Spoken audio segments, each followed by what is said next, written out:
ইমামরা তো স্পষ্টভাবে বলে গিয়েছেন, যেমন খতিব বাগদাদী রাহমাতুল্লাহ আলাইহি এবং হাফিজ ইবনুল কাইয়িম রাহিমাহুল্লাহ বলে গিয়েছেন, কোন হাদিসের উপর যদি উম্মতের আমল থাকে, আল ফাকি ওয়াল মুতাফাক্কি 1 নম্বর খণ্ড 473 পৃষ্ঠা, আর রূহ 21 নম্বর পৃষ্ঠা, তাহলে সেই হাদিসটা অবশ্যই গ্রহণযোগ্য হবে। এক্ষেত্রে আরো স্পষ্ট বক্তব্য আমরা ইমাম সুয়ুতিরটা উল্লেখ করি। তিনি তাদরিবুর রাওয়ী কিতাবের মধ্যে এনেছেন 34 নম্বর পৃষ্ঠা, ইহকামু লিল হাদিস বিসিহহা, হাদিসের ব্যাপারে সহিহ হওয়ার হুকুম দেওয়া হবে ইযা তালাক্কাহুন নাসু বিল কবুল, যখন উম্মত সেটাকে কবুল করে নিবে এবং সেটা গ্রহণ করবে। ওয়া ইল্লাম ইয়াকুন লাহু ইসনাদুন সহিহ, এমনকি যদি তার সহিহ সনদ নাও থাকে তবুও হাদিসটা গ্রহণযোগ্য হবে। খেয়াল করেন আল্লাহর কথাগুলো, একটা কথাও কিন্তু নিজের কথা বলে নাই এ পর্যন্ত। যা বলেছি সব কার কথা? আল্লাহর কথা। প্রথম আয়াতে আমরা জানতে পেরেছিলাম আল্লাহ রাব্বুল আলামিন একদল জাহান্নামীর আলোচনা করেছেন, বলতেছেন জাহান্নামের আগুনে যেই দিন তাদেরকে উলট পালট করে ভেজে ফেলা হবে, পুড়ে ফেলা হবে, তখন তারা আগুনে জ্বলতে থাকবে আর বলতে থাকবে, হায় আফসোস, দুনিয়ার জীবনে যদি আমরা আল্লাহর আনুগত্য করে জীবন সাজাইতাম, আল্লাহর কোরআন মান্য জীবন গঠন করতাম, আর আল্লাহর রসুলের অনুসরণ করে জীবন কাটাইতাম, রসুলের সুন্নত মান্য জীবন কাটাইতাম, তাহলে আজকে হয়তো জাহান্নামের আগুনে এভাবে জ্বলতে হতো না। কিন্তু এরপরে আফসোস করে বলবে, আল্লাহ, আমরা তো দুনিয়ার জীবনে আপনার আনুগত্য, আপনার কোরআন অনুসরণ করি নাই, আপনার রসুলের অনুসরণ, রসুলের সুন্নত মান্য জীবন গঠন করি নাই। কি করছি? যা পালন করছি সারাটা জীবনে, হয়তো নেতাদের আনুগত্য করতে গিয়া কোরআন এবং সুন্নত ছাড়ছি, অথবা সোসাইটি পূজা, গোত্র পূজা, দল পূজা, আকাবের পূজা, মুরব্বী পূজা, বাপদাদা পূজা, এগুলো করতে গিয়া আমরা কোরআন এবং সুন্নাত থেকে দূরে সরে থাকছি। কারা বলবে? জান্নাতীরা বলবে না জাহান্নামীরা? কি কি বলবে কথাগুলো নোট করেন। প্রথমেই বলবে, আল্লাহ আফসোস, দুনিয়াতে থাকতে যদি আপনার কোরআন মান্য জীবনটা গঠন করতাম, ইস, আজকে মনে হয় জাহান্নামে জ্বলতে হইতো না। দুনিয়ায় থাকতে যদি আপনার নবীর দেখানো পথে রসুল যেইভাবে বলেছেন, যে কাজ যেভাবে করতে বলেছেন, যে বিশ্বাস যেইভাবে পোষণ করতে শিখিয়েছেন, ওইভাবে যদি রসুলের মতো করে জীবনটা গঠন করতাম, তাহলে আজকে জাহান্নামে জ্বলতে হইতো না। প্রথম কথাটা নোট করার মতো। আফসোস করতেছে আর কইতাছে, কোরআন আর হাদিস মান্না যদি জীবন গঠন করতে পারতাম, তাহলে আজকে জাহান্নামে জ্বলতে হইতো না। এরপরে আবার আল্লাহর কাছে বলতেছে, আল্লাহ রব্বানা, হে আমাদের রব, আমরা কোরআন আর সুন্নত মানি নাই, যে কারণে আজকে আমাদের এই অবস্থাটা হয়েছে। কি করছি আমরা? আমরা আতানা সাদাতানা, আমাদের সমাজ নেতা, এলাকার নেতা, রাষ্ট্রের নেতা, বিশ্বের নেতা, অমুক নেতা, তমুক নেতার কথা মান্না কোরআন হাদিস ছাইরা নেতা যেমনে কইছে এমনি উঠবস করছি। 2 নম্বর বিষয় নোট করার মতো। 3 নম্বর কইতাছে কুবারা আনা, আমাদের বড়দেরকে আনুগত্য করছে। কুবারা আনা এই আকাবের, আমরা যারা আকাবের বলি আর কি, আকাবেররা এমনি করতেন, আকাবেররা হেমনে করতেন, আকাবেররা এমনে বইতেন, এমনে খাইতেন। ও ভাই, আকাবেরের দোহাই দিয়া ইসলাম শিক্ষা দেওয়ার নিয়ম কে শিখাইছে? আর এটা তো জাহান্নামীদের সিস্টেম, আকাবেরদেরকে দেখে জীবন গঠন করা। ঠিক কিনা ভাই? কথাগুলো মন করা পেতেছি না কোরআন থেকে? আকাবির বাপ দাদা ফরদাদা এর উপরস্থ পূর্বপুরুষ লেভেলের বড়দেরকে দেখে দেখে নিজের জীবন গঠন করা, এটা জান্নাতীদের স্বভাব নয়, জাহান্নামীদের স্বভাব। এই স্বভাব আমাদেরকে গ্রাস করেছে। 3 নম্বর বিষয় নোট করার মতো। তাইলে এদের 3টা আফসোস খেয়াল করেন। প্রথম আফসোস, হায় যদি আল্লাহর কোরআন আর রসুলের সুন্নত মেনে জীবনটা গঠন করতাম, আজকে জাহান্নামে পড়াইতে হতো না। প্রথম আফসোস। দ্বিতীয় আফসোস, হায় আফসোস, আমরা কোরআন হাদিস মানছি না, নেতার কথায় উঠবস করে আজকে জাহান্নাম পর্যন্ত আসতে হয়েছে। 2 নম্বর আফসোস। 3 নম্বর আফসোস, জাহান্নামে জ্বলতাছে আর আফসোস করতেছে, হাই রে আফসোস, দুনিয়ার জীবনে আকাবের বুজুর্গ, অমুক তমুক, পিতা দাদা ফরদাদা 14 গোষ্ঠী উপরস্থ লেভেলের যারা মারা গেছে, এরা কেমনে করতো, কেমনে খাইতো, কেমনে বইতো, কেমনে বিশ্বাস করতো, কেমনে আমল করতো, ওইটি দিকে দিকে আমল করছিলাম, কোরআন আর হাদিসের সাথে মিলাই নাই। হায় আফসোস, সেই দিন যদি পিতা দাদা ফরদাদা পূর্বপুরুষ আকাবিরদের অনুসরণ না করে কোরআন আর সুন্নত মানতাম, আজকে হয়তো জাহান্নামে জ্বলতে হইতো না। 3 নম্বর আফসোস। এদের সব কয়টা আফসোস বাস্তব, যে কারণে এদের আফসোসের বাস্তবতার বিবরণ দিয়া এর কয়েকটা আয়াত পরে আল্লাহ রাব্বুল আলামিন বলেন, হে ঈমানদারগণ, 12 রকম শুনে রাখো, আল্লাহর গজব থেকে বাঁচো। যেভাবে চললে আল্লাহ অপছন্দ করেন ওইভাবে চইল না, যেভাবে আমল করলে আল্লাহ গ্রহণ করেন না ওই আমল কইরো না। আমল আকীদা সব সাজাও আল্লাহর আনুগত্যে, আল্লাহর রসুলের অনুসরণে, তাহলে তোমরা আল্লাহর পছন্দের পাত্র হইতে পারবা, জান্নাতে যেতে পারবা।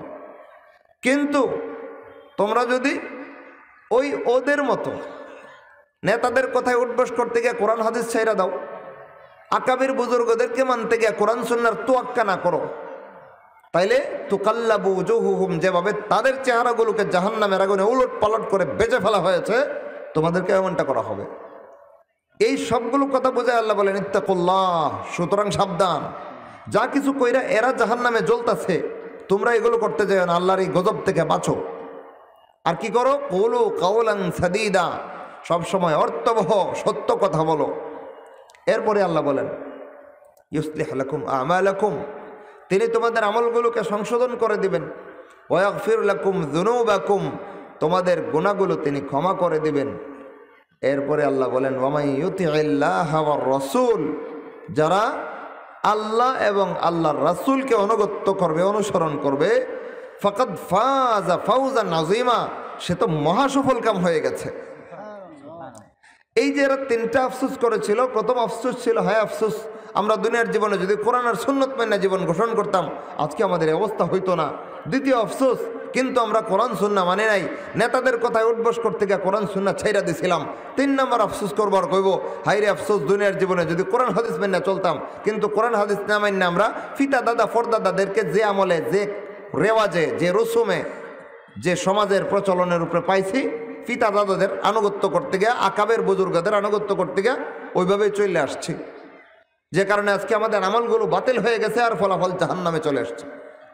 আল্লাহ বলতেছেন সাবধান ইমানদারগণ, আল্লাহর এই সমস্ত গজব থেকে বাঁচো। যে সমস্ত কর্মকাণ্ড করে তারা জাহান্নামের আগুনে জ্বলবে আর আফসোস করবে, তোমরা এরকম করো না। কি করবা? আল্লাহ এবং আল্লাহ রসুলের আনুগত্যে জীবন সাজাও, অনুসরণে জীবন গঠন করো। ফাকাদ ফাজা ফাওজান আযীমা, আল্লাহ বলতেছেন যে ব্যক্তি কোরআন আর হাদিস মাইন্না মাইন্না জীবন গঠন করবে, জীবনের প্রত্যেকটা আকীদায় বিশ্বাসে আল্লাহর কোরআনকে, রসুলের সুন্নতকে, প্রত্যেকটা আমল আখলাকে আল্লাহর কোরআনকে, রসুলের সুন্নতকে মানদণ্ড মাপকাঠি মাইন্না জীবন গঠন করবে, আল্লাহ বলতেছেন ফাকাদ ফাজা ফাওজান আযীমা, সে তো মহাসফল কাম হয়ে গেছে। সম্প্রতি ব্রাদার রাহুলের সঙ্গে আমার যে প্রায় 2 ঘন্টা ব্যাপী পর্যালোচনা অনুষ্ঠান হয়েছে, এরপর আবার তার রিভিউ হিসাবে ব্রাদার যে 1.5 ঘন্টার দীর্ঘ লাইভ করেছে, সবগুলোতে তাকে ও তাদের অনুসারীদের সবচেয়ে বেশি খুশি দেখা গিয়েছে সোনার চেইনের আলোচনা করতে গিয়ে।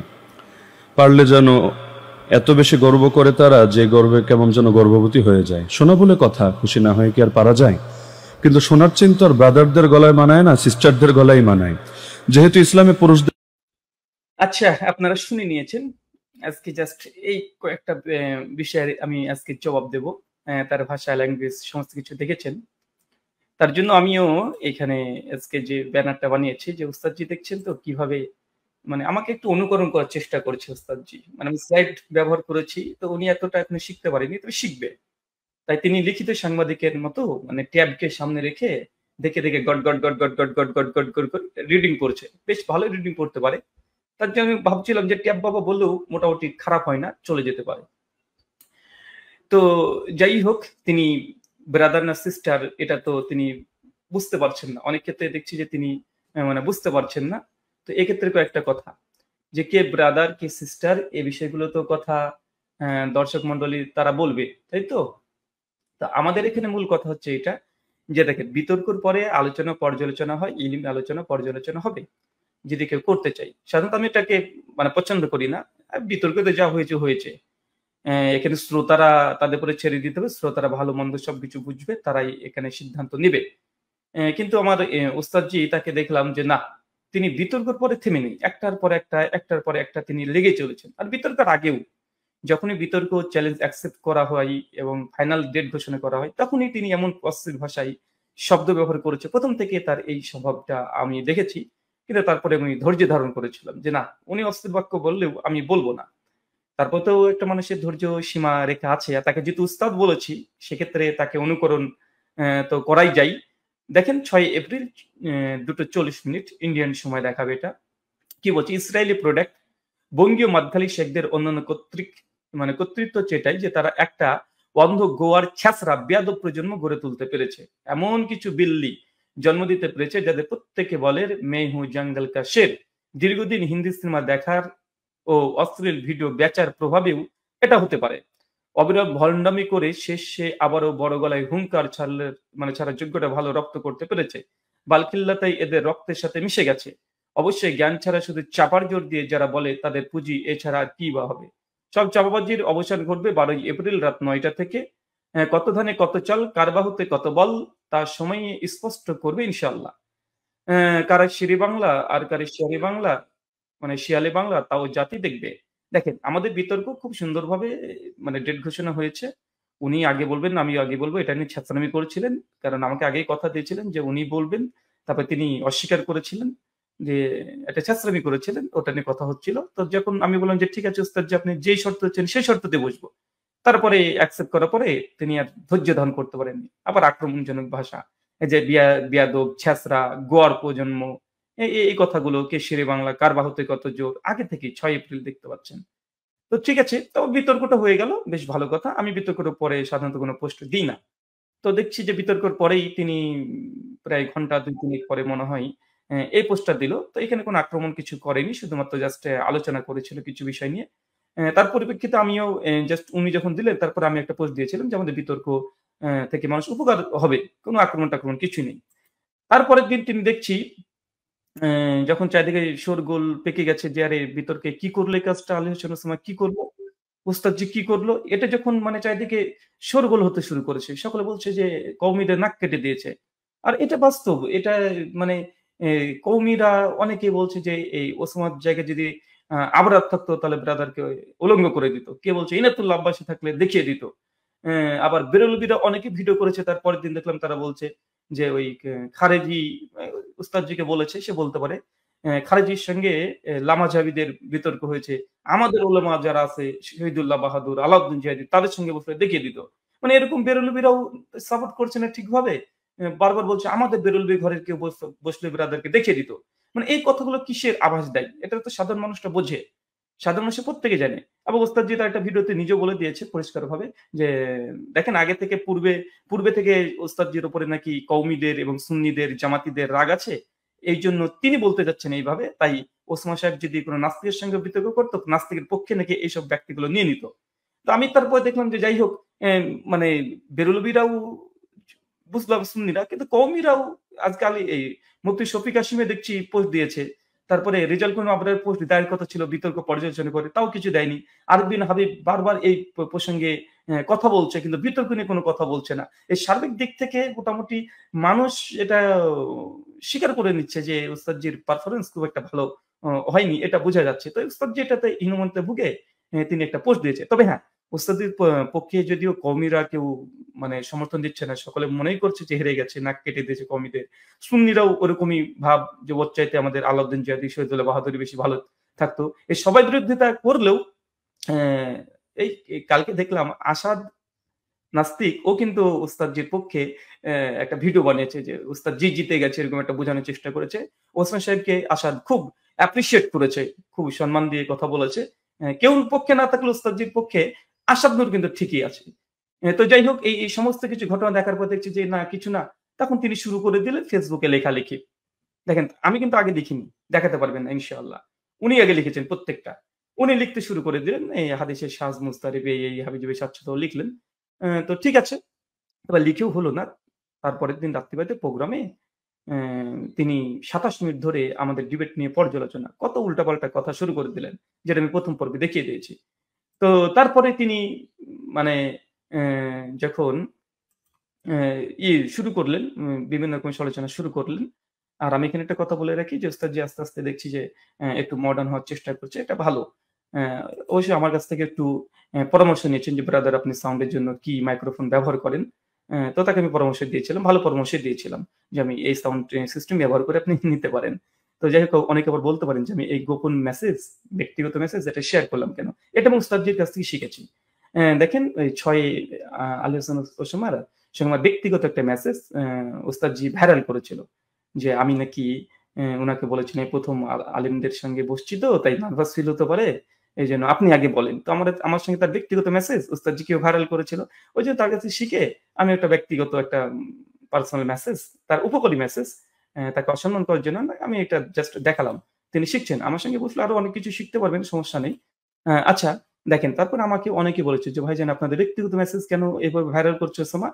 আমাকে অনেকে বলেছে যে, "আপনাদের ব্যক্তিগত মেসেজ তাহলে আমাদেরকে দেন, আমরা শেয়ার করব।" আমি পরিষ্কারভাবে লিখে দিয়েছি যে, "মেসেজগুলো প্রচার করা ঠিক হবে না। এটা ব্যক্তিগত আলোচনা। এগুলো এখন প্রচার করলে আবার নতুন মানে ফন্দি খুঁজবে। মানে যারা ছাত্রামি করছে।" কারণ তিনি এই ছাত্রামি করে না বসার জন্য অনেক পরিকল্পনা করেছে। সম্মানিত দর্শক মন্ডলী।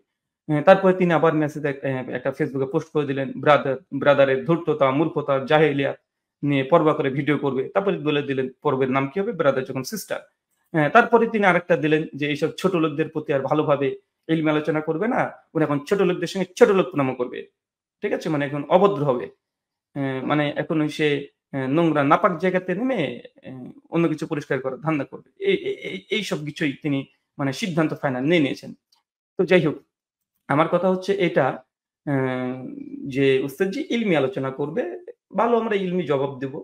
কিন্তু উনি যদি ইচ্ছাকৃতভাবে করতে শুরু করে, এটা তো আমরাও পারি। কারণ আমরা তো ছাত্র, তো উস্তাদকে দেখে শিখব। আর এর আগে দেখিয়ে দিচ্ছি উনি কতটুকু ছাত্রামি করতে পারে। ওর চাইতে ১.৫ গুণ বেশি ছাত্রামি করে দেখিয়ে দিতে পারি আমরাও। এটা আমরাও পারি। তবে ইলমি জায়গা থেকে এগুলো করা উচিত না। তো উস্তাদজি ১০ খানা প্রশ্ন আমাকে উদ্দেশ্য করে ছুড়ে দিয়েছে। আর শিরোনাম দিয়েছিল মানে ব্রাদার যখন সিস্টার। তো আসলে এই ব্রাদারকে সিস্টার বলা এটা কওমি দেওবন্দীদের মজ্জাগত স্বভাব। এটা উস্তাদজির মজ্জাগত স্বভাব। আপনারা দেখেছেন বাংলাদেশের কওমি মাদ্রাসায় কি কেলেঙ্কারি ঘটে যায়। বারবার দেখছেন যে মানে ছেলেদেরকেও মেয়ে ভেবে এরা কিভাবে মানে কেলেঙ্কারি কাজগুলো করে মুসলিম উম্মাহকে মানে পথে নামিয়ে দিচ্ছে, কলঙ্কিত করছে। আর একটা বিষয়, মানে ওরা তো হানাফি মাযহাব মানে, আমার উস্তাদজি হানাফি মাযহাব মানে। তো আবু হানিফা রাহিমাহুল্লাহ, যদিও তার হানাফি এটা উপাধি, তবে এই হানিফা এটাও তো মেয়ে একটা নাম, তাই না? এটা মুযাক্কার না মুয়ান্নাস, উস্তাদজি বেশ ভালোই গ্রামার বুঝে। তিনি একটু বুঝে নিবেন যে এটা আসলে এই হানিফা এটা নারী না পুরুষ। তো যাদের মানে মাযহাবটাই একটা মেয়ের নাম দ্বারা প্রতিষ্ঠিত হয়েছে, তারা কিভাবে ব্রাদার, কিভাবে সিস্টার বুঝতে পারবে? এটা তো মানে আমাদের বোধগম্য নয়। কারণ তারা তো মাদ্রাসার, থাক আর কিছু বলছি না। যেগুলো ঘটে আপনারা দেখতে পান। তো যেহেতু আপনি আমাকে ইট মেরেছেন, একটু পাটকেল খেতেই হবে। তো তার জন্য আমরা বলি যারা এই নারী-পুরুষ বিবেচনা করতে পারে না, কোনটা ব্রাদার, কোনটা সিস্টার এটা বুঝে না একজন আলেম হয়েও, তাদের কাছে এটাই যথেষ্ট যে তাদের মাযহাবটা প্রতিষ্ঠা হয়েছে একজন সিস্টার, মানে একজন মেয়ের নাম থেকে নামকরণ করেই করা হয়েছে। যদিও ইমাম আবু হানিফা বলে কোন নাম মানে মেয়ে ছিল না, ইতিহাস দ্বারা প্রমাণিত না। তারপরে নামটা কিন্তু রয়ে গেছে। সে যাই হোক, যে কারণে বৈশিষ্ট্যগত হোক আর যাই হোক। তো যাই হোক, আর এখানে তিনি যেহেতু ওই সিরিজের নাম শুরু করেছেন, যে ব্রাদার যখন সিস্টার, মানে কোনটা নারী কোনটা পুরুষ মানে বোঝার এখন উল্টোভাবে বুঝছে। কারণ আসলে এই আলোচনার পরে দেখছি উন্মাদের মতো আচরণ করছে, উন্মাদের মতো আচরণ করছে। এর আগে দেখেছি নাস্তিকরাও ঠিক এই কাজটা করছিল। মহেন্দ্রপাল আর্য তার সাথে ডিবেট হওয়ার পরে তিনি উন্মাদের মতো কাজ করছে, উল্টাপাল্টা। এই রাহুল তোদের আগা কাটা, মানে উনি হিন্দু তো, আগা কাটা মানে খতনা করার কথা বলছে। তোরা তোদের আগা কাটা, এই উল্টাপাল্টা। ওই নাস্তিক একই কাজ করেছে, ওই নাইমা সরকার একই কাজ করেছিল। মানে যাদের সঙ্গে বিতর্ক হয়, বিতর্কের পরে এরা এত উন্মাদের মতো আচরণ করে। তো আমার উস্তাদজি দেখছি ঠিক ওই রাস্তাতেই হাঁটছে। এখন উম দলিল আদিল্লাহ আমি সহি দলিল দিতে পারিনি তো কি হয়েছে? আমাকে হেরে গেছি বলছি তো কি হয়েছে? এখন গালি দিয়ে হলে আমাকে জিততে হবে। মানে এই পদ্ধতি অবলম্বন করেছে। তো আমি এখানে জাস্ট একটা কথা বলতে চাই, উস্তাদজি এই আলোচনা এগুলো তো হার-জিত না। যার দলিল মজবুত থাকবে সেই তো অটোমেটিক দলিলের বিজয় হবে। এখানে আপনি হেরে গেছেন তো কি হয়েছে? আবার আলোচনা হবে। তখন জিতে যাবেন, সমস্যা কোথায়? খেলা তো আর একবার হয় না। আপনি তো বলেছেন আমাকে যে এভাবে ধারাবাহিকভাবে পর্যায়ক্রমে আলোচনা চলতে থাকবে আপনার সঙ্গে, তাই না? তো একবার আপনি এ মানুষ বলছে হেরে গেছে। এখন আপনি বিশ্বাস করেন বা না করেন, বা আমি বিশ্বাস করি না করি, আপনি হেরে গেছেন মানুষের ভাব দেখে এটা বোঝা যাচ্ছে। তো এই একবার তো না। এরপরের বার জিতে যাবেন। আপনি মানে যে ডিপ্রেশন এ পড়ে গেছেন, আমি তো আপনাকে নিয়ে খুব আশঙ্কায় আছি। খুব আশঙ্কায় আছি। যে কখন না জানি কি একটা দুর্ঘটনা ঘটিয়ে ফেলেন। তো যাই হোক, আমি এটা বলব না। তবে আপনি বিতর্কের পরে এতটাই উন্মাদ হয়ে গেছেন যে কোনটা ব্রাদার কোনটা সিস্টার এটা বুঝেন না। মানে অনেকটাই শরীফা থেকে শরীফ, শরীফ থেকে শরীফা। মানে এইসব নাস্তিক যে প্রজন্ম গড়ে উঠেছে বর্তমান বাংলাদেশে, শরীফ থেকে শরীফা বানিয়ে ফেলছে। তো আপনি তো ওদের চশমা পড়েছেন নাকি? ওদের চশমা পড়ে না ওদের ভূতটা আপনার কাঁধে করে মানে চেপেছে? না পরোক্ষভাবে এই ইহুদি খ্রিস্টানদের মানে যে এজেন্ডা শরীফ থেকে শরীফা, ব্রাদার থেকে সিস্টার, মানে এগুলো ডাজ নট ম্যাটার, লিঙ্গর কোনো দাম নেই। মস্তিষ্ক যা বলবে সেটাই ঠিক, মন যা বলবে তাই ঠিক। তো আপনি কি এরকমই মনে করছেন নাকি? অবশ্যই কওমি মাদ্রাসা থেকে গড়ে উঠেছেন, তো ওখানে তো ব্রাদার সিস্টেম মধ্যে পার্থক্য নেই, এটা অস্বাভাবিক কিছু না। তো যাই হোক, আমি একটু জাস্ট দেখাবো যে এই ব্রাদারকে সিস্টার বানানো আর সিস্টারকে ব্রাদার বানানো, এটা এই দেওবন্দীদের মজ্জাগত স্বভাব। এটা আকাবির থেকে প্রমাণিত আছে। আমি কয়েকটা প্রমাণ আপনাদের সামনে নিয়ে আসবো, আপনারা মানে দেখতে থাকবেন। আচ্ছা, এখানে আপনাদেরকে দেখাচ্ছি আশরাফুস সাওয়ানিয়া। এই গ্রন্থ দেওবন্দি আলেমদের বিশেষ করে বিভিন্ন মানে কারামত বর্ণনা করা হয়েছে। তার মধ্যে রশিদ আহমেদ গাঙ্গুই, আশরাফ আলী থানভী, এদেরও অনেক কারামতের কথা এখানে বর্ণনা করা হয়েছে। তো এখানে দেখেন কি লিখছে, দেখেন এটা মানে দেওবন্দীদের যে মজ্জাগত স্বভাব, এই ট্রান্সজেন্ডারি সিস্টেমটা, এটা তাদের রক্তে রক্তে মিশে আছে। আমি এগুলো দেখাতে চাইতাম না, কিন্তু এই কিছু করার নেই, মানে এই ইট মারলে পাটকেল খেতেই হবে। তো দেখেন কি বলছে, আর किया के मेरे दिल में बार बार यही ख्याल आता है। ওই যে একটা গান আছে না, कभी कभी मेरे दिल में ख्याल आता है, ওটাই ঠিক এই আশরাফ আলী থানভী ওই ভাষাতেই বলছে। ঠিক আছে, যে अर्ज किया के मेरे दिल में बार बार ये ख्याल आती है क्या कि काश मैं औरत होता, औरत माने नारी, हुजूर के निकाह में इस इजहार मोहब्बत पर हजरत वाला गायत दरजा मसरूह मसरूर हो कर बे इख्तियार। মানে এখানে যে কথা বলছে, আশরাফ আলী থানভীর একজন মুরিদ এসে বলছে যে আমি যদি নারী হতাম তাহলে আমার যে হুজুর আশরাফ আলী থানভী আছে, মানে তার সঙ্গে বিবাহ করতাম। মানে তার সঙ্গে বিবাহ করতাম। একদম পরিষ্কার বলছে। এবং আমার বারবার মনে শুধু এটাই বলে যে আমি যদি কোনো সময় যদি নারী হতাম তাহলে আশরাফ আলী থানভীকে বিবাহ করত। এই কথা এসে তার আশরাফ আলী থানভীকে বলছে। তো আশরাফ আলী থানভী তার জবাব দিয়ে বলছে মুচকি হাসি দিয়ে যে, "আচ্ছা, আচ্ছা তাই? আসলে তুমি যে আমাকে ভালোবাসো এটা তার বহিঃপ্রকাশ।" মানে এই দেওবন্দীদের এটা মজ্জাগত স্বভাব।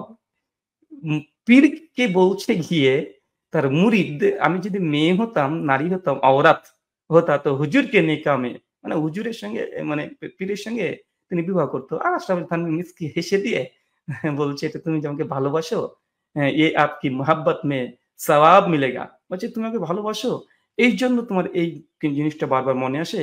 তো ये आपके मोहब्बत में सवाब मिलेगा। আর এই যে আমাকে ভালোবাসে এইভাবে না, তো এইজন্য তুমি সওয়াবও পাবে। সব মিলেগা ইনশাআল্লাহ। শুধু সব মিলেগা ইনশাআল্লাহ। ইনশাআল্লাহ তাআলা। তো এর সঙ্গে, সঙ্গে তুমি অনেক নেকিও পাবে, অনেক সওয়াব পাবে ইনশাআল্লাহ। আল্লাহ তোমাকে নেকি দিবে। এ এই যে হচ্ছে ব্রাদার যখন সিস্টার, আপনারা যখন বুঝতে পারছেন তাদের মৌলবীদের এই অবস্থা। আপনারা এখানে স্পষ্টভাবে দেখতে পাচ্ছেন। আরেকটা আছে তাজকিয়াতুল রশিদ ২য় খণ্ডের ৬২ পৃষ্ঠা। এটা হচ্ছে মৌলভী কাসেম নানুতুবির সঙ্গে রশিদ আহমেদ গাঙ্গুহির একটা ঘটনা, অনুরূপ একটা ঘটনা ঘটেছে। এখানে আপনারা দেখতে পেলেন যে মৌলভী মোহাম্মদ কাসেম সাহেব উর্স কে सूरत में है और मेरे उनसे निकाह हुआ है। মানে এখানে একদম পরিষ্কার দেখছে যে মৌলভী কাসেম নানুতুবি উনি বধূ বেশে বসে আছে। ওই যে বাংলাদেশে একটা কি গান আছে একটা ওস্তাদ জি নাই? বধূ বেশে কন্যা যখন এলো রে, মমতাজ না কে যেন বলেছিল? তো ঐরকম সেম ওই ঘটনা। এই গানগুলোর সঙ্গে সব মিলে যাচ্ছে এদের দেবদীদের কারামত, এদের আকাবিরদের। হচ্ছে মৌলভী মোহাম্মদ কাসেম সাহেব উর্স কি सूरत में है और मेरे उनसे निकाह हुआ है। মানে উনি একটা স্বপ্ন দেখছেন, বয়ান করেছেন যে কাসেম নানতুবিকে আমি দেখছি যে একদম বধূ বেশে একদম স্ত্রী রূপে একদম মানে বিয়ের কনের মতো সেজে বসে আছে, তার সঙ্গে তার বিবাহ হচ্ছে। বাহ! এটা হচ্ছে আমাদের এই যে দেওবন্দি যারা আছে, বেরেলভি যারা আছে, সরি এটা দেওবন্দি, বেরেলভি না। আমাদের কওমি আছে যে এদের ১ম থেকেই কোনটা ব্রাদার কোনটা সিস্টার এদের আকাবিরই বুঝেনি। মানে আকাবিরই বুঝেনি। মানে ওই পীর মুরিদকে স্ত্রী রূপে একদম সবসময় কল্পনা করে যে যদি হতাম তাহলে বিয়ে করতাম। তখন দেখছি যে না, তার পীর সাহেব সঙ্গে তার বিয়ে হচ্ছে আর সে মেয়ে হয়ে গেছে। এরকম তো অনেক আছে। ওই যে বাইজিদ বুস্তামি ও তো হাইজে হতো, তাজকিয়াতুর রশিদে লেখা আছে। তো এগুলো দেখানো যায়। আসলে আমার ভিডিও যেহেতু অমুসলিমরা দেখে তাই সমস্ত কিছু এগুলো বলতে চায় না। কিন্তু বাধ্য করছে এরা। এই যে দেখেন না আমাদের ভিডিও নিয়ে আসাদ সাহেব কিভাবে এখন ভিডিও করছে। আহলে সুন্নাহ ওয়াল জামাত সাহেবের পক্ষে কোন মুসলমান দেওবন্দি বেরলভী কওমিরা না নিলেও আসাদ নূর সাহেব কত সুন্দরভাবে নিয়ে নিয়েছে। তো আমি এই জন্য এই কথাগুলো বলতে চাই না, কিন্তু বাধ্য করছে, এটা বাধ্য করছে। চলো, যাই হোক, এখানে তিনি একটা কথা বলতে গিয়ে একটা কথা খুব মানে খুব গর্ব করে বলেছে। তো গর্বটাকে দেখে আরেকবার দেখে আসি কি বলছে। ব্যবহার হারাম, কিন্তু শোনার চিন্তার ব্রাদারদের এরপর আবার তার রিভিউ হিসাবে ব্রাদার যে 1.5 ঘন্টার দীর্ঘ লাইভ করেছে সবগুলোতে তাকেও তাদের অনুসারীদের সবচেয়ে বেশি খুশি দেখা গিয়েছে সোনার চেইনের আলোচনা করতে গিয়ে। পারলে যেন এত বেশি গর্ব করে তারা যে গর্বে কেমন যেন গর্ভবতী হয়ে যায়। সোনা বলে কথা, খুশি না হয়ে কি আর পারা যায়? কিন্তু সোনার চেইন তো আর ব্রাদারদের গলায় মানায় না, সিস্টারদের গলায় মানায়। যেহেতু ইসলামে পুরুষদের জন্য সোনার অলঙ্কার, তার মানে এখানে বুঝতে পারছেন উনি বলতে চাচ্ছেন মানে আমাদের এই গোল্ডেন চেন নিয়ে আমাদের নাকি গর্ভবতী হয়ে যাচ্ছি। তো চলেন দেববন্দীদের একটু গর্ভবতী আমরা কিছু দেখে আসি, যে সিস্টারদের মাঝহাব, মানে এটা যেহেতু সিস্টার ব্রাদার যখন সিস্টার, তো এই হানাফি মাযহাব যেহেতু হানিফা, এই নামটাও যেহেতু মানে মেয়ে নামকরণ করা হয়েছে, তো সেক্ষেত্রে আমরা সিস্টার মাযহাবই বলতে পারি। সিস্টার মাযহাবে গর্ভবতী কিছু ফতোয়া দেখি, আর আমাদের আহলে সুন্নাত সমাজ যদি এই ফতোয়ার কারণে যদি এই সিস্টার মাযহাবের থেকে যদি গর্ভবতী হয়ে যায়, হতে পারে, সমস্যা নেই। এটা হচ্ছে ফতোয়া আলমগীরি 2য় খণ্ড 36 পৃষ্ঠা, ইসলামিক ফাউন্ডেশন থেকে ছাপিয়েছে, কওমিরা অনুবাদ করেছে। এখনই গুগল থেকে ডাউনলোড করে দেখে নিতে পারেন ইসলামিক ফাউন্ডেশন থেকে। এটা হচ্ছে 2য় খণ্ডের 36 পৃষ্ঠা, রোজা অধ্যায়ে আপনারা পেয়ে যাবেন। ইসলামিক ফাউন্ডেশন থেকে ছাপিয়েছে। কি বলছে দেখেন, 2 নম্বর মাসালা। এটা বলছে আমাদের মানে সিস্টার মাযহাবের গর্ভবতী ফতোয়া, গর্ভবতী, জি গর্ভবতী। দেখেন কি বলছে, কেউ যদি কোনো মহিলার সাথে যৌন মিলন করে আর মহিলার বাহ্যদ্বার ও প্রস্রাবদ্বার যদি একভূত হয়ে গিয়ে থাকে, তাহলে এই মহিলার মাকে বিবাহ করা তার জন্য হারাম হবে না। তারপরে কি বলছে দেখেন, কেননা এই মিলন যোনি দ্বারা দিয়ে হয়ে মানে এই মিলন যোনি দ্বারা দিয়ে হয়েছে তা নিশ্চিত রূপে বলা যায় না। কিন্তু মহিলা যদি এতে গর্ভবতী হয়ে যায় এবং এই কথা জানা যায় যে ওই সহবাসের কারণেই মহিলা গর্ভবতী, জি গর্ভবতী হয়েছে, তাহলে হুরমত সাব্যস্ত হবে। আর বাহারুর রাইকের মধ্যে আছে, মানে আরে বাপরে বাপ, বাহারুর রাইকের ফতোয়া আছে, ফতোয়া আলমগীরিতে নকল করেছে। 600 জন মুফতি দেওবন্দি সিস্টার মাযহাবের ওলামারা এটা তৈরি করেছে। অনেকে বলতে পারেন পুরো মাযহাবকে রাহুল ভাই দোষারোপ করছেন। এটা তো আমি করিনি প্রথমে, ওস্তাদজি তার কাছ থেকে শিখেছি। তিনি যখন বলছেন যে মাদখালিরা নাকি পুরো একটা ছাত্রা প্রজন্ম তৈরি করেছে, আলাদা ইহুদি খ্রিস্টানের দালাল, এগুলো বলেছে তো, বলছে না? উনি না বললে উনার সঙ্গপঙ্গ আরো অনেকেই বলছে, আর উনি তো পুরো ছাত্রা প্রজন্ম বলে দিয়েছে। ব্রাদার যখন সিস্টার একটা আলেম হয়ে যদি এই ভাষা ব্যবহার করতে পারে, আমি তো উস্তাদ বলে সম্বোধন করেছি, আমি তো ছাত্র, আমি তো আরো বেশি পারবো, তাই না? এটা তো উস্তাদজি। তা থামাতে হলে তাকে থামাবেন। ভিডিও প্রথমে আমি পর্যালোচনা শুরু করিনি, তিনি পোস্টের পর পোস্ট, ভিডিও 27 মিনিট ধরে রিভিউ উনি শুরু করেছেন, তাই আমি করছি। উনি পোস্ট করেছেন, তার পাল্টা জবাব দিচ্ছি। উনি ভিডিও করেছেন, তার পাল্টা জবাব দিচ্ছি। তো এখানে আমাকে কিছু বলবেন না। তো এখানে গর্ভবতী ফতোয়া দেখেছেন তো, কেউ যদি কোনো মহিলার সাথে যৌন মিলন করে আর মহিলার বাহ্যদ্বার প্রস্রাবদ্বার যদি একভূত হয়ে গিয়ে থাকে, তাহলে এই মহিলার মাকে বিবাহ করা তার জন্য হারাম হবে না। এটা কিভাবে যে মানে সহবাস করলো বা যৌন মিলন করলো, এটা তারাই ভালো বুঝবে। মানে যেহেতু উনারা হাদিস শাস্ত্রবিদ, ঠিক আছে? আর কারণ এই মিলন যোনি দ্বারা হয়েছে তা নিশ্চিত রূপে বলা যায় না। আচ্ছা, কিভাবে যোনি ছাড়া বা সহবাস করে, এটা হয়তো কওমীদের কাছ থেকে আমাদেরকে শিখতে হবে। কারণ এরা তো ব্রাদার সিস্টার কিছু বোঝে না। যোনি ছাড়াও যে অন্য কোনো জায়গাতে সহবাস হয়, জাস্ট আমি কিছু মিন করতে চাচ্ছি না। এটা কওমীরা হয়তো বলতে পারবে ভালো, দেবন্দীরা। নচেত আশরাফ আলী থানভীকেও তো দেখলেন স্বপ্ন দেখছে, বউ হয়ে বসে আছে কাসেম নানুদ্দি। এগুলো আমি বলতে চাই না, এগুলো কারামত। এগুলো আমাদের কওমীদের কারামত। আচ্ছা চলেন আরেকটা আমরা আর এর সঙ্গে, সঙ্গে এটাও বলি যে আমাদের ওস্তাদজি যদি এই সিস্টার মাযহাবের এই ফতোয়া পেয়ে যদি আমল করতে চাই আর এই গর্বে যদি গর্ভবতী হয়ে যাই, হতে পারেন। হতে পারেন, কোনো সমস্যা নেই। ঠিক আছে?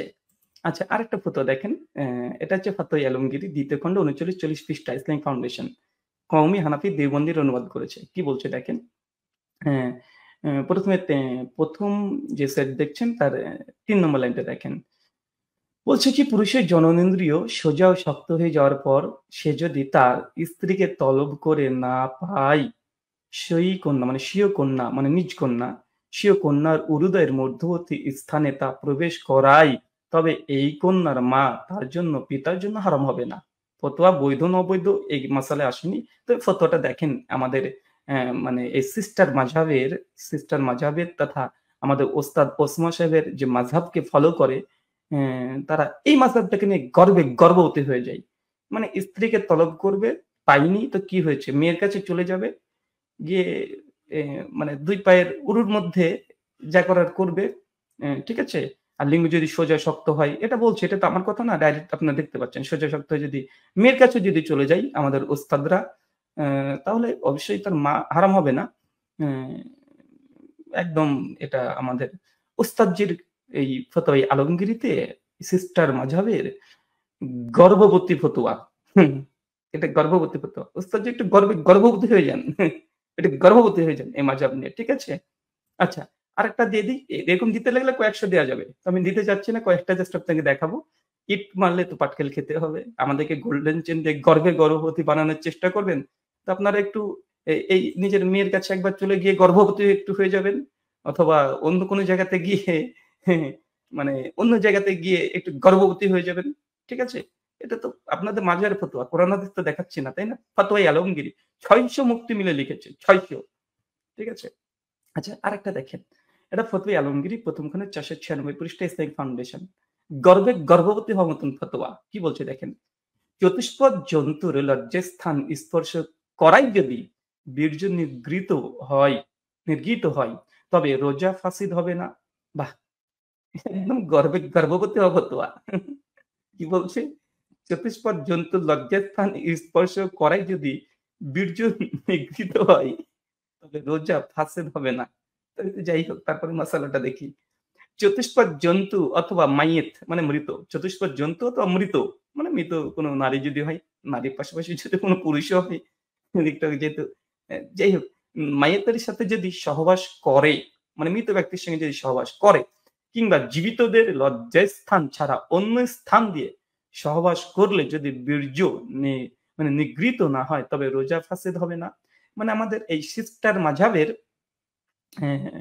মাযহাবের আমার উস্তাদজির যে মাযহাবকে মেনে গর্ভবতী হয়ে গিয়েছে, সেই মাযহাবের গর্ভবতী হওয়া ফতোয়া যে কোনো চতুষ্পদ জন্তু কুত্তার কাছে যদি চলে যাই রোজা অবস্থায়, তারপরে আপনার ধরেন আর কোনো মৃত লাশ মানে কোনো কবরস্থানেও যদি চলে যাই, গিয়ে যদি সে নারী হোক আর পুরুষ হোক, তার সঙ্গে যদি মানে বললাম না ওই কাজটা করে, ওই কাজটা করে, আর যদি বীর্য যদি বের না হয় রে বাবা, বীর্য যদি না বের হয়, তাহলে রোজা তো বাতিল হবে না।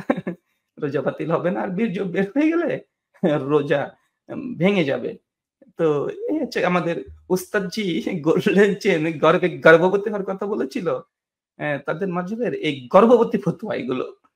তো যাই হোক, আমি আগে বলেছি যে যেমন দিবে আমি তেমনই দিতে পারি। যেমন দিবে। কেননা এই অভদ্রতা, নোংরামিটা এটা আমি শুরু করিনি। ১ম ভিডিও পোস্ট তিনি করেছেন, পর্যালোচনার পরে আমি কোনো মন্তব্য করিনি। তারপরে উনি ফেসবুকে পোস্ট করেছেন, তাও কিছু বলিনি। তারপর যখন ভিডিও করতে শুরু করে দিল যে ব্রাদারদেরকে এই করেছি, ওই করেছি, পানি খাচ্ছে ব্রাদার। ভিডিওতে বলছে নির্লজ্জের মতো। ভিডিওতে বলছে যে আমি একটা পরিকল্পনা করেছিলাম কি ইয়াহিয়া সাইদ আল আনসারী আর ইয়াহিয়া সাইদ আল কাত্তানির মধ্যে পার্থক্য বোঝেন এই জাহেলরা। মানে একের পর এক ব্রাদাররা কি করেছিল, ওই আগে থেকেই মানে কমেন্ট করে রেখে দিয়েছে যে আজ থেকে হানাফি মাযহাব ত্যাগ করলাম। একের পর এক উল্টা পাল্টা নোংরামি, ছ্যাঁচড়ামি এগুলো মানে করেই চলে গেছে। তো তারপরে কিছু করার নেই। আমাকে তো ভিডিও দিতেই হবে। তারপরে আমি শুরু করে দিলাম। কতক্ষণ সহ্য করা যায়? বিতর্কের আগে তো ছ্যাঁচড়ামি করেছেই। ছ্যাঁচড়ামি মানে এত ছ্যাঁচড়ামি করেছে, কারণ আমি ভয় পাচ্ছিলাম যে ছ্যাঁচড়ামি করে জাহাঙ্গীর হুজুরের মতো পালিয়ে যাবে। কিন্তু পালাতে দেব না। আমরা তো সানাউল্লাহ অমৃতসরী রাহিমাহুল্লাহর উত্তরসূরি। এক স্টেজে যদি মানে কোনো খ্রিস্টানকে নিয়ে এসে দেন, ইনশাআল্লাহ ইসলামের বিজয় দেখিয়েই ছাড়বো। এক স্টেজে যদি তারপরেও যদি পারি হিন্দু কোনো পণ্ডিতকে নিয়ে এসে দেন, ইনশাআল্লাহ আবারও আমরা ইসলামের বিজয় দেখিয়েই ছাড়ি।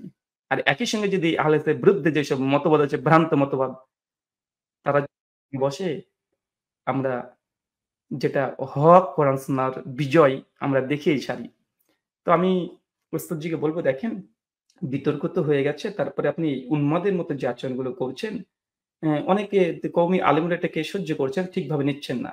শফিক হাশমি দেখছি করেছে, তারপরে সাইদ আহমেদও দেখছি যে পোস্ট করেছে। আর অনেকেই করছে। এটা পছন্দ করছেন। তো যদি আপনি এরকম উন্মাদ যদি হয়ে যান বা এরকম যদি মানে খারাপ লাগে, তাহলে বিতর্ক চ্যালেঞ্জ যে ১২ জনকে করেছিলাম, নাম তো আপনার ছিল না। কেন এসে পেরে বসতে হলো আপনাকে? কি দরকার ছিল? আপনার কি তখন ওই মেয়েটার মতো বলবেন নাকি? যে তখন আপনার আ বিবেক কাজ করেনি, আবেগ কাজ করেছে। আবেগে পড়ে ব্রাদারকে চ্যালেঞ্জ দিয়ে দিয়েছি। আর ব্রাদার আমি ভেবেছিলাম বসবে না, জেনারেল ছাত্র। কিন্তু এই ব্রাদার যে ছাড়বে না এটা আপনি ভাবতে পারেননি। তো ওই মেয়েটার মতো শেষে বললেন বা মনে, মনে ভাবছেন যে শেষে আমার আবেগ কাজ করেছে, বিবেক কাজ করেনি। আর ওই ছেলেটার মতো কি যেন নাম সিদ্দিক নাকি আপনি বলেছিলেন। বলেন নচেৎ না, ব্রাদারের সঙ্গে বসে আমার ভুল হয়েছে। আমাকে ক্ষমা করে দিন। অন্তত এতটুকু মানে বলে দিতে হবে। কারণ আমার একটাই কথা, পর্যালোচনার পরে শ্রোতারা নির্ধারণ করবে কে ভালো রেজাল্ট করেছে, কে খারাপ রেজাল্ট করেছে, কে কতটুক কার জবাব দিয়েছে, কে পর্যালোচনাতে এগিয়ে আছে, কে আল্লামা, কে এগুলো দর্শকের উপরে ছেড়ে দেন। আপনি আবার নোংরামি করতে নামলেন কেন? ২৭ মিনিট ধরে আবার আপনাকে অ্যা মানে আলোচনাতে পারেননি। সুন্দরভাবে ভদ্রতাপূর্ণভাবে মিষ্টি ভাষাতে আলোচনা করলেন। কেন? ব্রাদারের সামনে ওই কথাগুলো বলতে পেরেছিলেন না? আজকে যে ১০ টা প্রশ্ন করলেন যে গোল্ডেন চেইন নিয়ে, জবাব অবশ্যই আসবে ইনশাআল্লাহ। তবে আমি যে আগে ১০ টা প্রশ্ন করেছি, ওই ১০ টার জবাব আগে দেন। আগে তো কাঁধে দেয়া আছে। একদম পয়েন্ট বাই পয়েন্ট ধারাবাহিকভাবে দেবেন। ১ থেকে ৫ এ চলে যাবেন। আবার দেখলাম আমি যে রিভিউ করেছি প্রায় ১ ঘন্টা অ্যা ৩৬-৩৭ মিনিট মতো, ওটা দেখছি আপনি ২৪ মিনিট ৩৭ সেকেন্ড থেকে জবাব দিচ্ছেন। মাঝখানে ২৪ মিনিট আপনি হজম করে গিলে খেয়ে নিলেন। কেন? যদি ২য় ভিডিও যদি রিভিউ দিতে ১ম থেকেই দেন। নচেৎ যদি সে বিতর্ক পর্যালোচনা করতে চান, তাহলে ওই সেদিনকার আলোচনাকে সামনে রেখে দলিল, আদিল্লাহ, যুক্তি, তথ্য, প্রমাণ আবার পেশ করেন। এটা যদি শখ হয়। কিন্তু আপনি তা না করে ২৪ মিনিট ডিঙিয়ে হজম করে ফেললেন মায়ের দুধ মনে করে, দিয়ে আলোচনা শুরু করে দিলেন। আপনি ধারাবাহিকভাবে জবাব দিবেন। ইনশাআল্লাহ আপনাকে ধারাবাহিকভাবে জবাব দেওয়া হবে। আর আপনি গোল্ডেন চেইন এর পরে ১০ টা প্রশ্ন করেছেন। ইনশাআল্লাহ ১০ টা প্রশ্ন শুনে মানুষ সব হাসছে যে এ বিতর্কের পরে মাথাতে কোনো কাজ করছে না। বিতর্কের পরে অনেক মানুষের মোটামুটি সাপোর্ট করেছিল যে না আহলে সুন্নাহ ভালো একটা রেজাল্ট করেছে। কিন্তু এখনকার আচরণে সে বলছে ব্যাটা উন্মাদ হয়ে গেছে। এটা মনে করছে, অনেকেই দেখছি কমেন্টে লিখছে। মেনশন করছে। দেখবেন আপনাকে মেনশন করেছে, আমাকে মেনশন করেছে, দুজনকে থামতে বলছে। তো বাবা আমি তো আগে শুরু করিনি। ওস্তাদ যে আগে শুরু করেছে। আমি তো ওস্তাদজির শাগরেদ, তাই না? তাই উনি যেভাবে আচরণ করবেন আমি সেভাবে করব। আর ২য় নম্বর বিষয় আমি আগেই বলেছি, বিতর্ক তো আর একবার না, আলোচনা তো একবার না। বারবার হবে। একবার আপনি জিতবেন, আমি একবার জিতবো। আপনি একবার হারবেন, আমি একবার হারবো। এগুলো তো চলতেই থাকবে, তাই না? ১ম বারে যদি এরকম যদি নকআউট হয়ে যদি ডিপ্রেশন এ চলে যান, তাহলে বাকি জীবন কাটাবেন কিভাবে? বাকি জীবন কাটানো তো খুব মানে দুষ্কর হয়ে যায়। একটু আহলে ওসামা ওস্তাদের আশেপাশে যে বন্ধুবর যারা আছে তাদেরকে বলব একটু মানে সেদিন পানি খেতে বলছি, একটু ঠান্ডা পানি খাওয়াবেন। ফ্রিজ থেকে বের করে ঠান্ডা পানি খাওয়াবেন। পানির ফজিলত গুলো একটু গুগল করে দেখে নিবেন দরকার হয়। একটু ঠান্ডা পানি খাওয়াবেন। আর আপনি যে ১০ টা প্রশ্ন করেছেন এবং বলেছেন এই ১০ টা প্রশ্নের যতক্ষণ আমি উত্তর না দেব, ততক্ষণ আপনি সেকেন্ড কোন ভিডিও করবেন না। তো আমি তো ওই কথা বলে দিয়েছি। আগে ১০ টা প্রশ্নের আমার উত্তর দেবেন, তারপরে আপনার ভিডিওর জবাব দেওয়া হবে। জি, জাস্ট আপনি সিস্টার যখন ব্রাদার এই শব্দটা নতুন যুক্ত করেছেন তো, তাই নতুন করে একটা ভিডিও করে দিলাম। ঠিক আছে? আর যেহেতু গর্বে গর্ভবতী হওয়ার কথা বলেছেন, আমিও গর্ভবতী হওয়া কিছু সিস্টার মাযহাবের কিছু ফতোয়া দেখিয়ে দিলাম। আর আপনি ট্রান্সজেন্ডার যে প্রচার করছেন শরীফ থেকে শরীফা, এটা ওই নাস্তিকদের খুব সহকারী হবে এবং নাস্তিক অলরেডি আশার আপনার পক্ষ নিয়ে নিয়েছে। মানে সে আশা করছে হয়তোবা আপনার ওইদিকে মানে ঝোঁক আছে না নাই। আর আপনার উস্তাদ তো বলে দিয়েছে যে ইহুদি খ্রিস্টানের মানে এই আলেম ওলামার সমালোচনা করা এটা ইহুদি খ্রিস্টানদের একটা সিফাত আপনাকে লক্ষ্য করে। তো যাই হোক এত কিছু আমি বলতে চাই না। আপনার যে ১০ টা প্রশ্ন, অবশ্যই ১০ টা প্রশ্নের উত্তর দেওয়া হবে। কোন টেনশন নিবেন না। তবে আমি যে প্রশ্নগুলো করেছি না, ওইগুলো তো আগে জবাব দেন। ওইগুলো হজম করলে তো আর হবে না। অলরেডি দেখেন অনেক মানুষ এই কওমিদের মধ্যে একটা ছেলে দেখছি আসাদ বলে একজন ছেলে। এটাও একটা আসাদ। ওই নাস্তিক আসাদ না, এটা আরেকটা আসাদ। এই আসাদ ছেলেটা, এই ছেলেটা আবার বলছে যে আহলে হাদিস সবাইকে চ্যালেঞ্জ করলাম। ব্রাদার রাহুলকে চ্যালেঞ্জ করলাম। বুকে দম থাকলে তার সঙ্গে বাহাসে বসতে তারাবির রাকাত নিয়ে। তারাবি ৮ রাকাত বেদাত প্রমাণ করবে। তো ইনিও কিন্তু কওমি। আর রেজাউল করিম আবরার কি রিজন রফিকি একবার এর ফেসবুক পেজকে অ্যা মানে পোস্ট করেছিল এবং বলেছিল এর সঙ্গে জুড়ে থাকতে। অনেক বড় মুফতি বাহাস মোনাজারা করে। কিন্তু কিছুদিন আগে দেখলাম বেরেলবিদের সঙ্গে বাহাস করতে গিয়ে একদম নাকানি চুবানি খেয়েছে। নাকানি চুবানি খেয়েছে। এই নাকানি চুবানি খেয়ে দেখছে আবার এই বেরেলভির বিরুদ্ধে প্রথম এইবার পর্যালোচনা ভিডিও শুরু করে দিয়েছে। এখন আবার চ্যালেঞ্জ করছে ব্রাদার রাহুলকে তারাবির আঘাত নিয়ে। মানে এই ছেলেটাও মানে সন্তুষ্ট হয়নি ওসামা সাহেবের পারফরম্যান্সে। যদি ওসামা সাহেব আমাকে যদি পরাজিত করে দেয়, তাহলে আবার দ্বিতীয় বিতর্ক কিসের প্রয়োজন রে ভাই? যে তোমরা মনে করো না ওসামা সাহেব যে জিতে গেছে, তো একই টপিকে একই বিষয় উপরে দ্বিতীয়বার আবার বিতর্ক করার কি প্রয়োজন? আমি তো বুঝি না। যেহেতু ব্রাদার রাহুলকে একদম চাচ্ছাই মেরে দিয়ে বাউন্ডারি পার করে দিয়েছে, নকআউট করে দিয়েছে। তাহলে একই টপিকের উপর আবার দ্বিতীয় ভাবে চ্যালেঞ্জ করা মানে বুঝতে পারছে যে না, ওসমান সাহেব ভালো রেজাল্ট বই নিয়ে আসতে পারেন। আর এটা স্বীকার করে নিয়েছে তারা। আর দ্বিতীয়ত এই ছেলেটার প্রোফাইল আমি আবার ঘেটে একটু দেখলাম। দেখি তো একটু ঘেটে দেখছি যে না, আমাদের এই বিতর্কটা ইনি শেয়ারই করেনি। এবং অনেক হানাফি দেখলাম যারা বাহাস মানে আলোচনার আগে বাহাস নিয়ে নাফাচ্ছিল, তারা আমাদের ভিডিওটা শেয়ারই করেনি। হানাফি দেওবন্দি তারা কমই শেয়ারই করেনি। আবার অনেকে এরকম দেখেছি, প্রথমে শেয়ার করেছে, পর ডিলিট করে দিয়েছে। আমি অবাক, কিরে ভাই, আমি দেখলাম একটু আগে এই বাহাস নিয়ে তুমি এত লাফালাফি করলে, অথচ আমাদের ভিডিওটা শেয়ার দিলে না কেন? তোমরা তো জিতে গেছো দাবি করছে, তোমাদের হাদিস শাস্ত্রবিদ জিতে গেছে, তো শেয়ার দিচ্ছ না কেন? শেয়ার দেওয়ার পর আবার ডিলিট করে দাও কেন? আবার নতুন করে চ্যালেঞ্জ বা করছে কেন?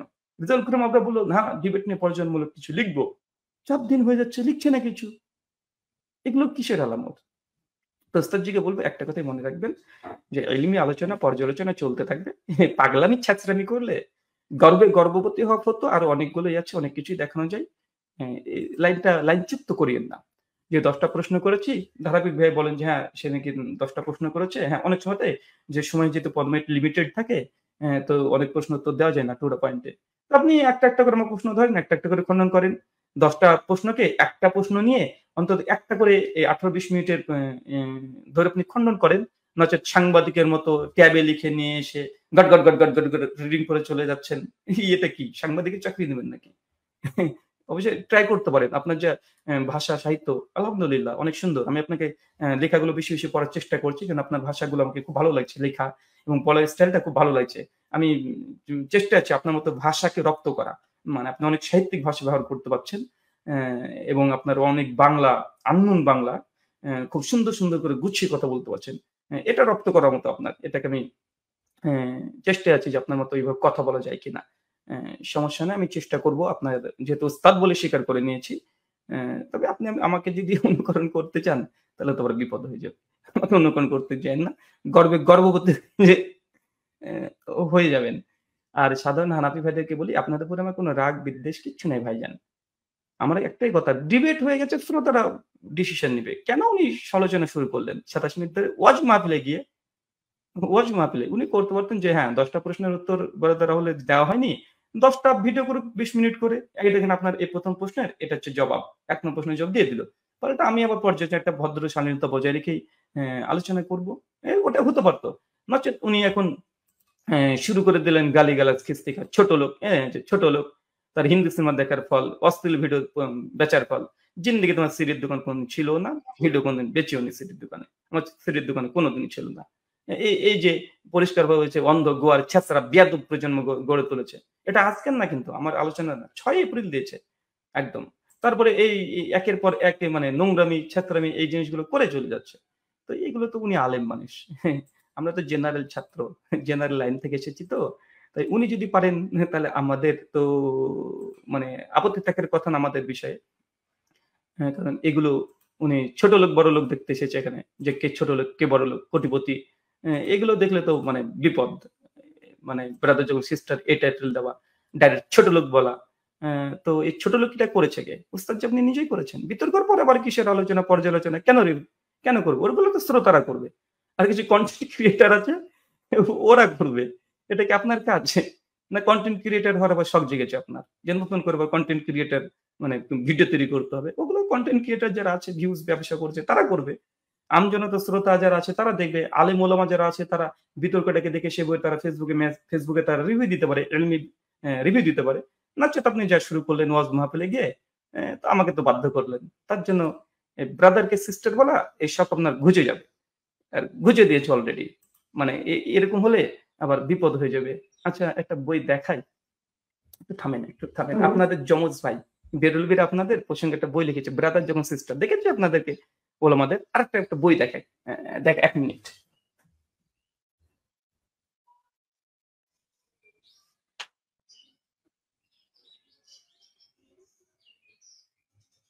বইটা কোথায় গিয়েছে একটু খুঁজতে হবে। পেয়ে গেছি। আচ্ছা, এই বইটার কথাই বলছিলাম। হ্যাঁ, এই বইটার কথা বলছিলাম।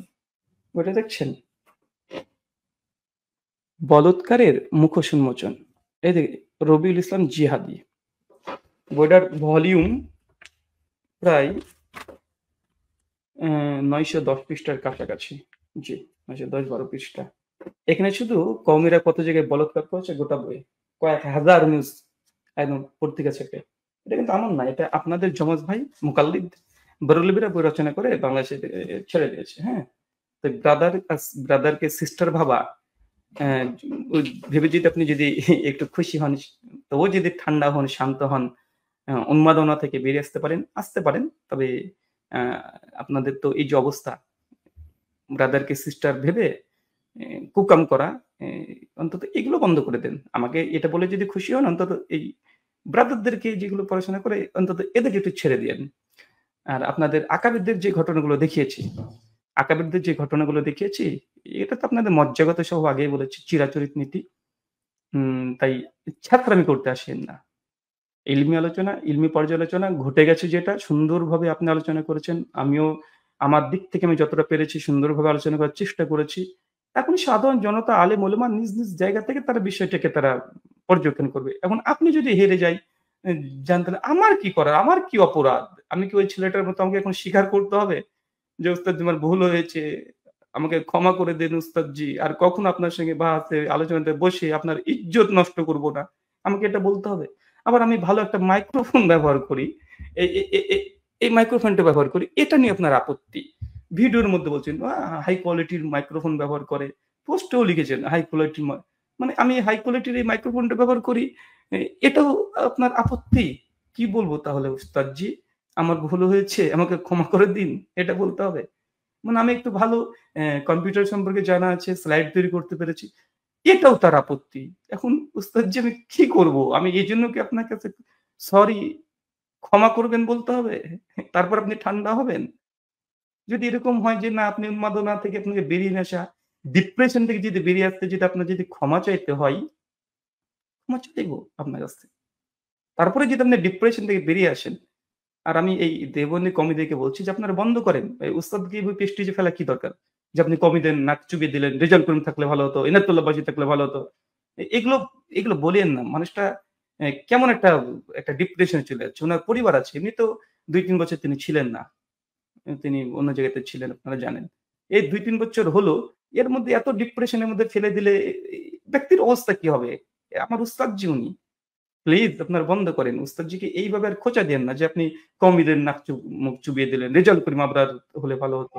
এগুলো বলেন না। আমার উস্তাদজি কষ্ট পাচ্ছে, ডিপ্রেশনে চলে যাচ্ছে। এগুলো বলিয়েন না। তিনি চোখেও কম দেখছে, ব্রাদার সিস্টার এই পার্থক্য ভুলে যাচ্ছে। ঠিক আছে? যাকে তাকে গর্ভবতী বানিয়ে দিচ্ছে। যদিও এই দুঃখ, মানে এই হাসিটা কিন্তু দুঃখের। অনেক সময় তো মানুষ দুঃখে হাসে বা সুখের সময় কাঁদে। আমি এই যে হেসে বলছি না, এটা আমি দুঃখে হাসছি। তার জন্য বলি যে ১০ টা প্রশ্ন আগে আপনি উত্তর দিবেন, তারপর আমি শুরু করব। ওই যে আপনি গোল্ডেন চেন এর উপরে যেহেতু বলেছে, এটা গোল্ডেন চেন, আর এটা নিয়ে ১০ টা ভিডিও তৈরি করেছেন। আমার পূর্বে কে গোল্ডেন চেন বলেছে? ওয়াল্লাহি, আল্লাহর কসম করে বলছি, আমার পূর্বের ওলামাদের থেকেই দেখাবো ওই সনদকে গোল্ডেন চেনই বলা হয়েছে। ঠিক আছে? ওলামা, কোনো জাহেল না, আলেম ওলামা। আপনার চেয়ে বড় আলেম ওলামা, সমস্যা নেই। আর ২ নাম্বার, কিন্তু আমি যে প্রশ্নটা করেছি যে আপনি যে আমার হাদিস মুওয়াত্তা মালিকের হাদিসকে ইজতেরাব দাবি করেছেন, চ্যালেঞ্জ করেছিলাম। চ্যালেঞ্জ করেছেন। বিতর্কের দিনে কতবার চ্যালেঞ্জ করে বললাম যে উস্তাদজি ১২৮৪ হিজরির পূর্বে মুওয়াত্তা মালিকের ১১ রাকাত হাদিসকে কে ইজতেরাব বলেছে? দলিল পেশ করবেন। আরেকটা প্রশ্ন করেছিলাম। মুওয়াত্তা মালিকের প্রায় মুওয়াত্তা মালিকের সে প্রশ্নগুলো দেখিয়ে দিই আরেকবার। জি, এই যে ২ টো প্রশ্ন। ৫ নম্বর আর ৬ নম্বর ২ টো প্রশ্ন ছিল। যে মুওয়াত্তা মালিকের ডজন খানেক পৃথিবীতে ব্যাখ্যা গ্রন্থ আছে। তো এই ব্যাখ্যা গ্রন্থ থেকে একটা জায়গা থেকে দেখাবেন যে মুওয়াত্তা মালিকের ১১ রাকাতের হাদিসকে ইজতেরাব বলেছে। কে বলেছে? কে বলেছে? ১২৮৪ র আগে, দেওবন্দি মাদ্রাসা প্রতিষ্ঠা হওয়ার আগে। আমি ওই সনদকে গোল্ডেন চেইন বলেছি, তাই আমার পূর্বে কে গোল্ডেন চেইন বলেছে এটা দলিল চেয়েছেন। কিন্তু তার আগে তো এই দলিল আমি চেয়েছি। আগে আপনি দলিল দেন। আপনি তো বারবার চাচ্ছিলেন যে ব্রাদার রাহুল আগে কথা বলবে। তো প্রশ্ন তো আমি আগেই করেছি। আগে আমার উত্তরটা দেবেন। তারপরে আপনার আমার সনদকে কে গোল্ডেন চেন বলেছে, এটা দেখিয়ে দিব, তার আগে প্রমাণ করবেন এটা যে আপনিও দাবি করেছেন, ইস্তেরাবের দাবি করেছেন সনদকে। কে বলেছে? কে বলেছে? ব্যক্তির নাম বললেই হবে, কিতাবের নাম মানে কিতাবের নাম বললে হবে, পৃষ্ঠা নাম্বার বলার দরকার নেই, প্রকাশনীর নাম বলার দরকার নেই। ওর জন্য একটা রেজাল্ট করিম আবরার আমার কিউট বয় আছে, তার কাছ থেকে জেনে নেব। আরবি যদি পড়তে না পারি, তাকে কওমি কোনো ভালো ইবারত পড়নিওয়ালা তাকে ভাড়া করে নিয়ে আসবো, এসে তাকে পড়ে আমি শুনে নেব, সমস্যা নেই। কিন্তু আপনাকে এই যে প্রশ্নটা না, এই প্রশ্ন তো আমি আগে ছুড়েছি। আর আমার ১০ টা প্রশ্নের উত্তর না দিয়ে আবার পুনরায় ১০ টা প্রশ্ন করা মানে রুগী রুগী পালাচ্ছে। হ্যাঁ, রুগী পালাচ্ছে। রুগী জায়গাতে দাঁড়িয়ে নেই। আগে আমার ১০ টা প্রশ্নের উত্তর দেন, তারপরে আপনারটাও হবে। আগে বলেছি না? তো এই ২ টো কথা আপনার সঙ্গে বলা প্রয়োজন ছিল। আপনার ১০ টা প্রশ্নের উত্তর দেওয়া হবে। যেহেতু আমার সনদকে আমি গোল্ডেন চেন দাবি করেছি, আপনি জানতে চেয়েছেন। তো সেদিন ঘুমাচ্ছিলেন নাকি? ২ ঘন্টা বিতর্ক হলো, একবারও তো এই প্রশ্নগুলো করলেন না। এবারে দাঁড়াও, কে বলেছে এই সনদকে গোল্ডেন চেন? কে বলেছে? আপনি কি ঘুমাচ্ছিলেন? ও, বুঝতে পেরেছি। আসলে এই সিলসিলাতুল যাহাব শব্দটা নতুনই ছিল আপনার কাছে। তাকিয়াবাজি করলেও হবে না। পরবর্তী সময়ে যখন ভিডিও করে দেখালাম যে সিলসিলাতুল যাহাব উলামা সালাফরা এই শব্দকে ব্যবহার করেছে এবং বললাম পরামর্শ দেওয়ার রেজাল্ট করুন আবরার কাছে যান, তাহলে আপনাকে শিখিয়ে দেবে সিলসিলাতুল যাহাব জিনিসটা কি, খায় না গায়ে মানে গলায় দেয়। ঠিক আছে? তো আপনি হয়তো তার কাছে গিয়ে একটু পড়াশোনা করেছেন আমার কিউট বউয়ের কাছ থেকে। তারপরে এসে আবার এখন চ্যালেঞ্জ করছেন সিলসিলাতুল যাহাব। হ্যাঁ, ঠিক আছে? তো এটা তো নেক্সট প্রশ্ন হলো। আগে বিতর্কর দিনে যে প্রশ্নগুলো উত্থাপিত হয়েছে সেগুলোর আগে শেষ করেন, তারপরে এগুলো তো আসবে নতুন। যদি এটাই অভিযোগ হতো সেদিন আপনি প্রশ্ন করতে পারতেন। একদম মুঁতোর জবাব দেয়া হতো সেদিন স্ট্রিমে ডাইরেক্ট। এটা তো নতুন প্রশ্ন আপনার। পুরাতন প্রশ্ন আগে ক্লোজ করেন। আগে পুরাতনগুলো ক্লোজ করবেন, নতুন যেগুলো আছে সেগুলো পরেই হবে, সমস্যা নেই। তো ধন্যবাদ সকলকে। যে যেমন তার সঙ্গে তেমনই আচরণ করতে হবে। আর তাকে যেহেতু আমি উস্তাদ মেনে নিয়েছি, তাই এই প্রশ্নগুলো করাই যেতে পারে। আর তিনি যে শব্দ প্রয়োগ করেছেন, তার চাইতে আমি যে কঠিন শব্দ প্রয়োগ করেছি এমন না, জাস্ট আমি পড়ে শুনিয়েছি, মানে শোনাচ্ছি আপনাদেরকে। এগুলোই গর্ভবতী হয়ে যাওয়ার কিছু ফতোয়া দেখিয়েছি। এটা আমার ফতোয়া না। তাদের এই যে হুজুররা এইসব গর্ভবতী হয়ে গিয়েছিল। এগুলো আপনারা ভালো করে আরো পড়ে দিতে পারেন এগুলো বিষয় নিয়ে। আর ইবনে হাজার না ইমাম হাজার, ইবনে কাইয়িম নাকি মানে আবার পেঁচাল। এগুলো দিয়ে মানুষ ইজ্জত রক্ষা আর হবে না। যেটা ঘটে গেছে, ঘটে গেছে। ব্রাদার রাহুলের আরবি ইবারত এখন যদি ভুল ধরেন, ইবনে কাইয়িম না কে, আমার দোকানে কাস্টমার না কোন ইমাম, ইবনে হাজার না ইমাম হাজার বলেছে পাথরের বা মানে ইমাম হাজার বলেছে, তার জন্য আপনি কি পাথর পূজারী হয়ে গেলেন? এগুলো ঠিক জায়গা মতো জবাব আসবে। অনেক ছেলেরা হাসাহাসি করছে। হচ্ছে যারা আরবি একটু বুঝে তারা হাসাহাসি করছে। এখন আমি জবাব দেব না। তাদের কথাটা জাস্ট বলবো। অনেকে বলছে যে রাহুল ভাই ইমাম হাজার বলেছে, তার জন্য পাথর পূজারী হয়ে গেল। তো উনার নাম তো ইবনে হাজার। তো আপনি কি পাথরের বাচ্চার পূজারী? অনেকে এগুলো হাসাহাসি করছে। ঠিক আছে? এগুলো। তো এগুলো জবাব আসবে। যে ইমাম হাজারের জন্মের আগে কিভাবে লিখে গেল এই প্রশ্ন, এটারও আসবে। এটারও আসবে। ছেলেরা জবাব দিচ্ছে। আমাদের ছোট পিচ্চি ছেলেরা এই ওসামা সাহেবের জবগুলো দিচ্ছে। যে আপনি যে ইয়াহিয়া সাইদ আল আনসারী যে হাদিসটা দিয়েছেন, উনিও তো উনিও তো উমর ইবনে খাত্তাব রাদিয়াল্লাহু তাআলা আনহুর জন্মের প্রায় মৃত্যুর পরে ২৫ বছর পর জন্মগ্রহণ করলো। তো তিনি উমরের জামানায় দেখলেন কিভাবে? মানে আপনি যেটা দিয়েছেন এটা এগুলো অ্যান্টিভেনম ছেলেরা দিচ্ছে, ছেলেরা শিখে নিয়েছে ডিবেট থেকে, বুঝে নিয়েছে যে আমি যদি ইমাম হাজারের এই সন বলতে গিয়ে যদি মিস্টেক হয়ে যায় যে ইমাম হাজার তার জন্মের আগে কিতাব লিখলেন কিভাবে? তো একই দলিল আমাদের বিতর্কের দলিল আমি দিয়েছিলাম যে ইয়াহিয়া সাইদ আল আনসারী উনি কিভাবে ইমাম উমর ইবনে খাত্তাবের মৃত্যুর ২৫ বছর পরে ব্যক্তি জন্মগ্রহণ করছে, সে ব্যক্তি কিভাবে উমরের জামানার ঘটনা দেখলেন তিনি বর্ণনা করে দিলেন। অনেকেই প্রশ্ন করছে একই। তো যাই হোক আমি এগুলো নিয়ে আলোচনা করতে যাচ্ছি না। যেগুলো মূলত আপনি যে পয়েন্ট গুলো দিবেন, মানে আমার এই একটা প্রশ্নের জবাব ধারাবাহিকভাবে দিবেন, তারপরে আপনার প্রশ্নের জবাব শুরু হবে। নাহ, নতুন কোনো না।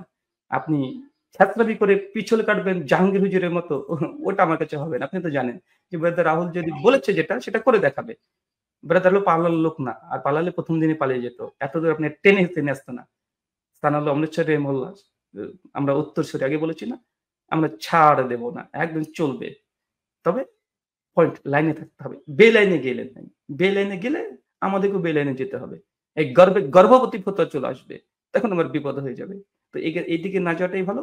তারাবির রাকাত সংখ্যার উপরে যে ১০ টা প্রশ্ন করেছিলাম ওটার উত্তর দেন। যদি পর্যালোচনা করতে চান। নচেত এখানে স্টপ থেকে যান। শ্রোতারা দেখছে, শ্রোতারা ফাইনাল করে নিবে। আপনি একবার পারফরমেন্স নতুন হিসেবে খারাপ পারফরমেন্স করেছেন, মানুষ তো অনেকে মেনে নিয়েছে যে না নতুন, সেখানে এরকম ত্রুটি বিচ্যুতি হতেই পারে।